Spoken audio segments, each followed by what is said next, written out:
Welcome my channel চটরপটর tips. আপনাদের সবাইকে স্বাগত।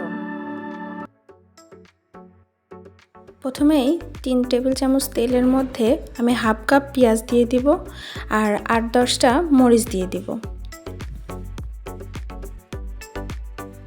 এগুলোকে খুব ভালোভাবে ভেজে নেব যাতে পেঁয়াজের গন্ধটা একটুও না থাকে আর হালকা বাদামি কালার হয়ে যায়।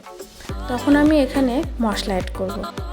1 চা চামচ রসুন আর 2 টেবিল চামচ পেঁয়াজ বাটা দিয়ে দেব। এগুলোকে খুব ভালোভাবে তেলের সঙ্গে মিশিয়ে নেব। মশলাগুলোকে একটু ভেজে নিয়ে এখানে আমরা হলুদের গুঁড়া আর মরিচের গুঁড়া 1 টেবিল চামচ দিয়ে দেব। আর তারপরে ধনিয়ার গুঁড়া আর জিরার গুঁড়া হাফ টেবিল চামচ দিয়ে দিব। দিয়ে এই মশলাগুলোকে একত্রে মিশিয়ে নেব। মিশিয়ে সামান্য একটু পানি দিয়ে কষাই নেব। এভাবে কিছুক্ষণ কষানোর পরে মশলা দিয়ে তেল উঠে আসবে আর এই সময় আমরা মাছের পিসগুলা দিয়ে দিব। মাছের পিসগুলা আমি যাতে আঁশটা ভাব না থাকে সেজন্য 1 চা চামচ লেবুর রস দিয়ে মাছগুলোকে রেখে দিয়েছিলাম ম্যারিনেট করে। এটা একটা টিপস, যাতে এতে করে কোনো আঁশটা ভাব না থাকে। আমি এখানে সামান্য পরিমাণে একটু পানি দিয়ে নিলাম যাতে মশলাগুলো পুড়ে না যায় আর মাছের গায়ের সঙ্গে ভালোভাবে লেগে যায়। একটু উল্টে পাল্টে নিলাম, এতে করে মশলাগুলো মাছের মধ্যে ভালোভাবে ঢুকে যাবে।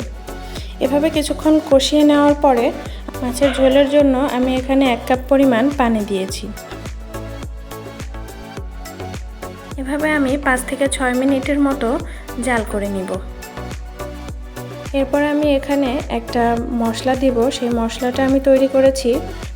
কিছু পেঁয়াজের বেরেস্তা করে নিয়েছি, 1 চিমটি পরিমাণের জিরা আর একটা এলাচ আর একটা দারুচিনি দিয়ে আমি এই মশলাগুলোকে খুব ভালোভাবে পেস্ট করে নেব।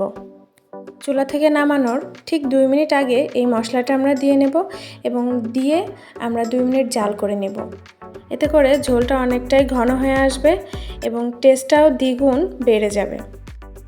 আমার এই ধরনের রেসিপিগুলো আপনারা পেতে আমার চ্যানেলটাকে অবশ্যই সাবস্ক্রাইব করে রাখুন আর ভালো লাগলে অবশ্যই লাইক, কমেন্ট, শেয়ার করে দিবেন। খুবই সহজ উপায়ে বিভিন্ন রেসিপি আপনাদের সঙ্গে শেয়ার করব। ইনশাল্লাহ আমার জন্য দোয়া করবেন আর আপনারাও ভালো থাকবেন।